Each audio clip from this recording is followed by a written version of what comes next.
आज हम रूबरू होने जा रहे हैं एक ऐसी शख्सियत से जो पिछले 25 सालों से अटेली विधानसभा में आम जनता की समस्याओं के लिए तत्पर रहे हैं। एक ऐसे शख्सियत जो कहते हैं मैं नेता नहीं आपका भाई हूँ। इतना लंबा समय राजनीति में बिताने के बाद और संगठन के कर्मठ कार्यकर्ता होने के बावजूद भी कोई बड़ी जिम्मेदारी न होना, क्या कारण रहे कि पिछले विधानसभा चुनाव में दूसरी पार्टी से आई नेत्री को उन पर तरजीह दी गई। अब की बार अटेली विधानसभा से बीजेपी के टिकट के प्रबल दावेदार जसवंत यादव उर्फ बबलू।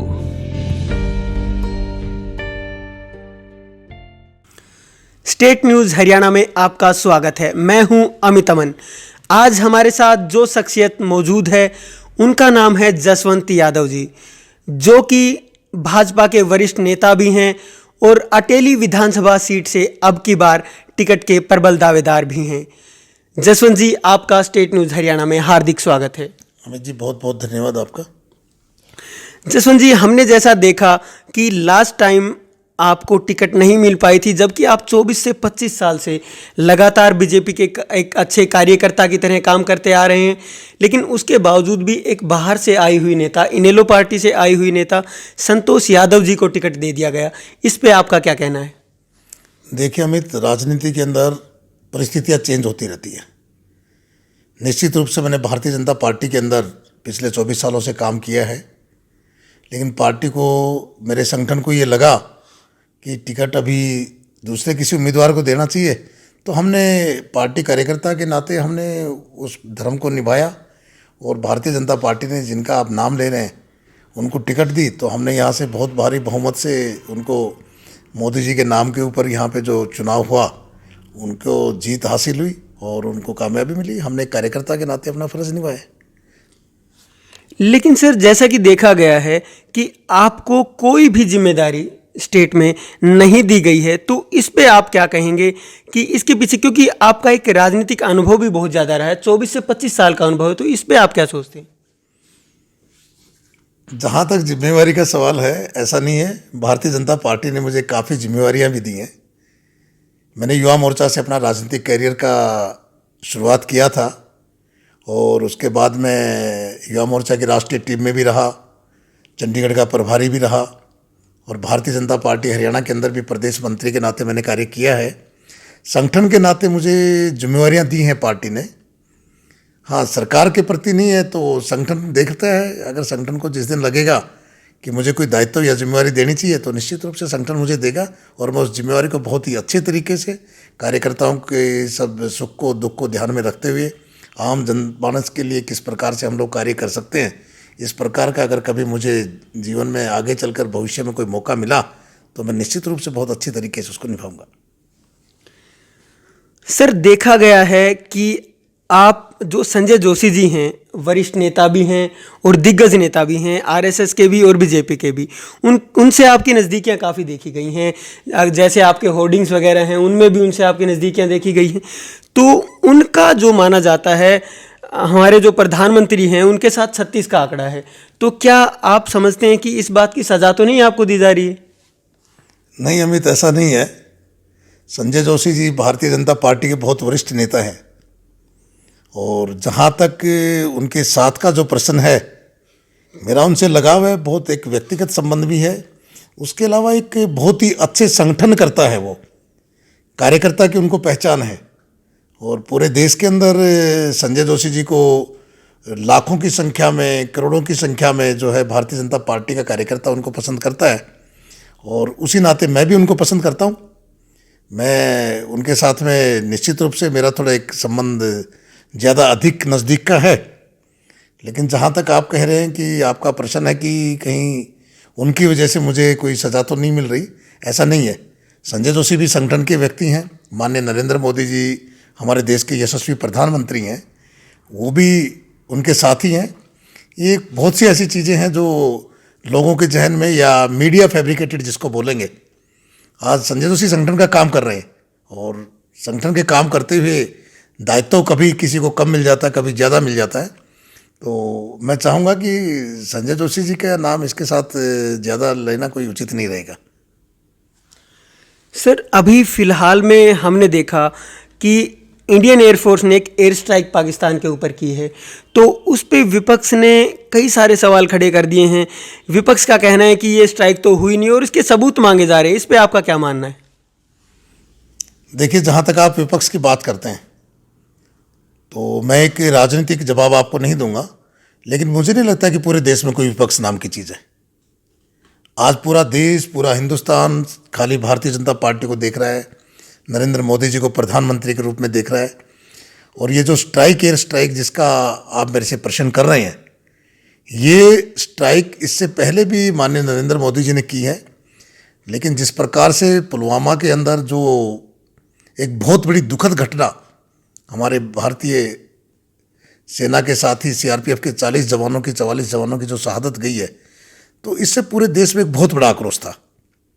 और उस आक्रोश को देखते हुए पूरे देश की तरफ से भारतीय जनता पार्टी के यशस्वी प्रधानमंत्री नरेंद्र मोदी जी ने क्या फैसला लेना था, ये व्यक्तिगत फैसला भी नरेंद्र मोदी जी का नहीं था। मोदी जी ने बिल्कुल स्पष्ट शब्दों में कहा था, भारतीय सेना को कहा, हमारे रक्षा मंत्री को बोला, तीनों सेनाओं के प्रमुख थे उनको भी कहा उन्होंने कि आपको क्या डिसीजन लेना है, क्या फैसला लेना है, किस दिन लेना है, कौन सा स्थान तय करना है। ये भारतीय सेना का एक विषय था। और भारतीय सेना को जैसा लगा, एक बहुत अच्छी एयर स्ट्राइक की है और लगभग 350 जो आतंकवादी थे जो भारत के लिए खतरा बने हुए थे, तो ये काम एक बहुत ही अच्छा काम जो है देश के लिए माननीय प्रधानमंत्री जी ने किया है। सर आपने अभी अभी जिक्र किया 350 आतंकवादियों का, लेकिन विपक्ष का कहना है कि ये एक सरकार का प्रोपोगेंडा है और वहाँ तो 350 की गिनती की जो बात हो रही है, वो कह रहे कि वहाँ पे किसको पता है कि किसने कितने मारे और क्यों मारे और कैसे मारे। देखिए, आज देश के जो हालात हैं, तो मेरा तो विपक्ष से भी सभी से यही निवेदन है कि जिस दौर से आज देश गुजर रहा है, तो उसमें हमें अपने हिसाब से एक कंट्री के लिए एक यूनिटी कैसी हो, ये हमें शो करना है। आज हम सबूत मांगे, अपने देश के लोग रह के, दूसरी पार्टियों के लोग रह के अगर सेना के ऊपर उंगली उठाते हैं, तो मैं ये मानूंगा कि इससे बड़ी शर्म की बात नहीं हो सकती है। जहाँ तक संख्या का सवाल है, ये पूरा सेना की एक पूरी एक विंग होती है, इंटेलिजेंस होती है, आईबी होती है, सभी इनपुट्स होते हैं और स्लीपिंग सेल्स होते हैं। तो उनकी एक जानकारी थी कि इतने लोग जो हैं वो वहाँ पर हैं और वहाँ से एक बेस कैंप जो है, जो भारत के विरुद्ध इस तरह का कार्य करते थे, वहाँ पे वो मौजूद था वहाँ पे। और भारतीय वायुसेना ने किस प्रकार से सारा 3 से 5 मिनट के अंदर सारी चीज़ें अपने कार्रवाई करके और वापस आ गए थे। तो विपक्ष को इसमें कोई सबूत ना ही तो मांगने चाहिए और ना ही ये ऐसा समय है, और भारतीय सेना को ना ही किसी को सबूत देने की आवश्यकता है। सर चलिए अब अटेली विधानसभा की बात करते हैं। अगर अटेली विधानसभा की हम बात करें तो वो ऐसे कौन से कार्य होंगे, अगर आप विधायक यहाँ से बनते हैं तो उसके बाद आपने क्या एक अपने माइंड में व्यू बनाया है कि ऐसे काम होगा या ये काम हम करेंगे अटेली की जनता के लिए? देखिए अमित जी, 1 नवंबर 1966 को हरियाणा बना था और भारतीय जनता पार्टी को बिल्कुल शुद्ध रूप से पहली बार इस हरियाणा की भूमि पर, हरियाणा के लोगों की आकांक्षाओं पर खरा उतरने का पहला अवसर मिला है। लेकिन मुझे कहते हुए ये बहुत ही गर्व हो रहा है कि हमारे जो यशस्वी मुख्यमंत्री मनोहर लाल जी हैं, जब इन्होंने शपथ ली थी तो लोग कहते थे कि इनका राजनीतिक अनुभव नहीं है, लेकिन संगठन की दृष्टि से आज उन्होंने जिस प्रकार के कार्य पूरे प्रदेश के अंदर किए हैं, जिस प्रकार से एक माहौल जो प्रदेश के अंदर पहले था कि पूर्व की सरकारें ऐसा करती हैं, पूर्व की सरकारें वैसा करती हैं, उन्होंने जो प्रश्नवाचक चिन्ह लगा हुआ था, उस प्रश्नवाचक चिन्ह को मनोहर लाल जी ने खत्म कर दिया है।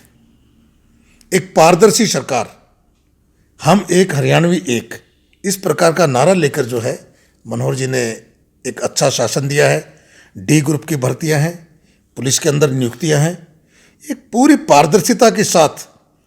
और आज पूरे हरियाणा के अंदर आप ये महसूस करेंगे कि हर गांव के अंदर कोई ऐसा गांव नहीं होगा जिस गांव के अंदर से 15-20 लोगों से लेकर और 50-60 कहीं कहीं पर ये संख्या 100 के पार भी जा रही है। हर गांव से नौजवानों को हरियाणा सरकार के अंदर नौकरी करने का, और खाली नौकरी करने का नहीं, एक निष्पक्ष, बगैर किसी भेदभाव के अगर किसी का सिलेक्शन हुआ तो ये भारतीय जनता पार्टी की सरकार के समय ही संभव हुआ है, और लोगों में इस चीज़ का बहुत बड़ा उत्साह है। सर, जैसे आपने रोजगार की बात की, तो कुछ दिन पहले जब हमारे प्रधानमंत्री ने स्वरोजगार के बारे में बात की थी, तो कुछ लोगों ने उनको पकौड़ा देने वाली सरकार, पकौड़ा रोजगार देने वाली सरकार कहा था, जो कि विपक्ष है। तो इस पे आपका क्या मानना है? देखिए, विपक्ष का काम हमेशा सरकार की आलोचना करना होता है। जहाँ तक रोजगार का सवाल है, आपकी जानकारी के लिए मैं बता देता हूँ कि भारत सरकार की एक स्किल इंडिया स्कीम है। उसके तहत लगभग सभी लोकसभाओं के अंदर एक रोजगार मेला लगाया गया। हमने 1 मार्च को नारनौल के अंदर ये मेला लगाया, भारत सरकार की, केंद्र सरकार की स्कीम के तहत, जिसमें ITI डिप्लोमा धारक और बहुत से ऐसे क्षेत्र के जो नौजवान बेरोजगार थे, जिनको हरियाणा सरकार के अंदर जिनका चयन नहीं हुआ, जो सरकारी नौकरी नहीं प्राप्त कर पाए, उनको रोजगार मेला के माध्यम से उन युवाओं को भी ऐसा समय, ऐसा मौका, अवसर दिया गया है। और यहाँ पर लगभग 50 कंपनियाँ आई थी। ऐसे ऐसे, ये महेंद्रगढ़ भिवानी लोकसभा क्षेत्र के अंदर था, ऐसे पूरे देश के अंदर जितनी भी लोकसभाएं हैं, सभी के अंदर प्राइवेट सेक्टर के अंदर भी ज़्यादा से ज़्यादा युवाओं को किस प्रकार से अवसर दिया जाए रोजगार का, वो नरेंद्र मोदी जी ने कार्य किया है। विपक्ष आलोचना करता है, आप देखिए ना, विपक्ष किस मुंह से आलोचना करता है। पहले नौकरियां कहाँ मिलती थी, आज नौकरियों का पैमाना क्या हो गया, ये आम जनता महसूस करती है। और इसी वजह से आज जन जन के अंदर, घर घर के अंदर भारतीय जनता पार्टी की सरकार को, देश के यशस्वी प्रधानमंत्री नरेंद्र मोदी जी की सरकार को, हरियाणा के अंदर मनोहर लाल जी की बहुत ही यशस्वी नेतृत्व के अंदर जिस प्रकार से काम किया है, ये भारतीय जनता पार्टी की लोग ही नहीं, हरियाणा की जनता और इस देश की जनता आने वाले 2019 का जो लोकसभा का चुनाव होगा, 2019 के अंदर जो विधानसभा का चुनाव होगा, इसमें भारतीय जनता पार्टी की सरकार दोबारा से बनेगी। सर, अभी हमने कुछ दिन पहले जींद का उपचुनाव भी देखा था, तो उसमें जो आपकी पार्टी की एक जीत हुई थी, उसको लेकर के अलग अलग तरीके के कयास लगाए जा रहे हैं। लोगों का कहना है कि वो तो एक इनेलो से इन्होंने जो नेता थे उसको अपनी पार्टी में लेके आए और फिर उसको टिकट दिया, ऐसी तरीके की बातें हुई। वो इनकी जीत नहीं थी, भारतीय जनता पार्टी की जीत नहीं थी, वो उस अकेले जो भी प्रतिनिधि थे उसकी जीत थी। उस पर आपका क्या कहना है? देखिए, जहाँ तक जींद उपचुनाव का सवाल है, इससे पहले भी हमारे मेयर के 5 जगह पे चुनाव हुए, वो 5 के 5 चुनाव हमने जीते। जहाँ तक व्यक्तिगत रूप से आप जींद की बात करते हैं, तो अगर उनके जो उम्मीदवार थे, इनेलो पार्टी के पहले थे, मिड्डा जी थे जिनका देहांत हो गया था, अगर उनको ये लगता कि भारतीय जनता पार्टी की लहर नहीं है, माननीय नरेंद्र मोदी जी की लहर नहीं है, मनोहर जी की सरकार की लहर नहीं है, तो वो इनेलो से भी चुनाव लड़ सकते थे। उन्होंने देखा कि भारतीय जनता पार्टी को पूरे देश के अंदर, पूरे हरियाणा के अंदर, इस देश की जनता ने और हरियाणा की जनता ने सर आंखों पर बैठाया है और उनको स्वीकार किया है, इसलिए वो भारतीय जनता पार्टी ज्वाइन किया उन्होंने। और भारतीय जनता पार्टी ज्वाइन करने के बाद एक बहुत ही ज़बरदस्त जीत जो है, वो हरियाणा के आने वाले विधानसभा चुनाव के लिए एक हमारा एक संदेश था। ये तो ये जीत भारतीय जनता पार्टी की जीत है, नरेंद्र मोदी जी की जीत है, ये भारतीय जनता पार्टी के एक कार्यकर्ता की जीत है। ये सर, अभी अटेली विधानसभा की टिकट की बात हो रही है, तो उसमें आपको क्यों लगता है ऐसा कि टिकट आपको ही मिलनी चाहिए? देखिए, राजनीतिक क्षेत्र के लोग हैं, मैं राजनीतिक व्यक्ति हूँ, पिछले 24 सालों से भारतीय जनता पार्टी में कार्य कर रहा हूँ, और राजनीतिक व्यक्ति के अंदर महत्वाकांक्षा भी होनी चाहिए। मेरे पार्टी के लोगों का, मेरे अलावा जो मेरे पार्टी के लोग हैं, मेरे संगठन के जो लोग हैं, पार्टी के जो कार्यकर्ता हैं, उनकी ये इच्छा है कि अब की बार एक नौजवान युवा साथी हमारे बीच का आना चाहिए। तो अगर भारतीय जनता पार्टी ने, मेरी पार्टी ने, मेरे संगठन ने मुझे ऐसा अवसर दिया, तो निश्चित रूप से हम एक नई मिसाल यहाँ पर अटेली विधानसभा के अंदर हम कायम करेंगे। सर, अगर आपको यहाँ से टिकट नहीं मिलती है तो क्या आप निर्दलीय भी चुनाव लड़ सकती हैं? देखिए, हम लोग संगठन के लोग हैं और संगठन में काम करते हुए हम लोगों का अपना व्यक्तिगत स्वार्थ नहीं होता है। अगर पार्टी ने मुझे अवसर दिया तो निश्चित रूप से चुनाव लड़ूंगा, और पार्टी ने अगर अवसर नहीं दिया तो हम लोग संगठन के लिए काम करेंगे। आज मैं आपको ये बोलूं कि मैं निर्दलीय चुनाव लड़ूंगा या मैं किसी दूसरे दल से चुनाव लड़ूंगा, ऐसी स्थिति नहीं है। हम ऐसा, संगठन के लोग ऐसा नहीं कर सकते। तो ये थे हमारे साथ जसवंत यादव जी, जिन्होंने बड़ी ही खूबसूरती से हर सवाल का जवाब दिया। मैं अमित अमन अपने सहयोगी राकेश यादव के साथ, स्टेट न्यूज़ हरियाणा।